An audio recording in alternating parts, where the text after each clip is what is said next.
কেইটামান ঘণ্টাৰ পাছত অন্ত পৰিব মহাকুম্ভ মেলা। ১৪৪ বছৰৰ পিছত অনুষ্ঠিত হৈছিল কুম্ভ মেলা। হয়তো এই কুম্ভ মেলা আপুনি বা মই আকৌ চাব নোৱাৰিম।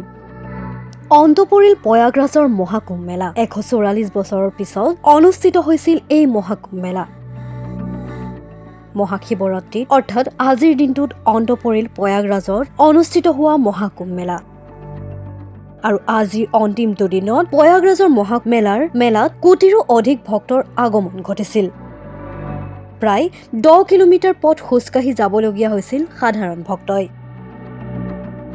পৃথিৱীৰ ভিতৰতে সৰ্ববৃহৎ ধৰ্মীয় অনুষ্ঠান হিচাপে পৰিগণিত মহাকুম্ভ মেলা। ৪৫ দিনীয়া কাৰ্যসূচীৰে প্ৰয়াগৰাজত আৰম্ভ হৈছিল মহাকুম্ভ মেলা।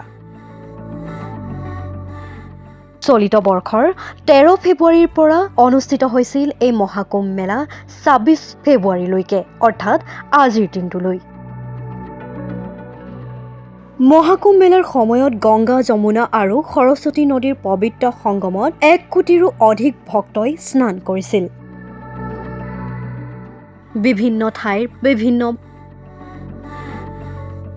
দেশী বিদেশী ভক্তৰ আগমন ঘটিছিল প্ৰয়াগৰাজৰ মহাকুম্ভ মেলালৈ। ত্ৰিবেণী সংগমত স্নান কৰিছিল সকলো ভক্তই। ৪৫ দিনৰ অন্তত ২৬ ফেব্ৰুৱাৰী অৰ্থাৎ আজিৰ দিনটোত অন্ত পৰিল মহাকুম্ভ মেলা।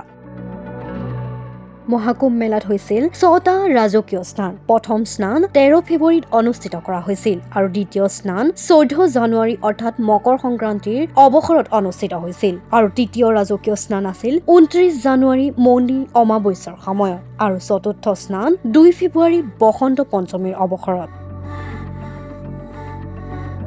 আৰু পঞ্চম ৰাজকীয় স্নান হৈছিল ১২ ফেব্ৰুৱাৰী মাঘ পূৰ্ণিমাৰ দিনা আৰু অন্তিম ৰাজকীয় স্নান হৈছিল কালিৰ দিনটোত অৰ্থাৎ ২৫ ফেব্ৰুৱাৰীৰ মহাশিৱৰাত্ৰিৰ দিনা। মহাকুম্ভ মেলাৰ এই ৬ ৰাজকীয় স্নানত কঠোৰ নিৰাপত্তা বেষ্টনীৰ মাজত ভক্তসকলে স্নান কৰিছিল তিনিওখন নদীৰ সংগমস্থলী ত্ৰিবেণী সংগমত।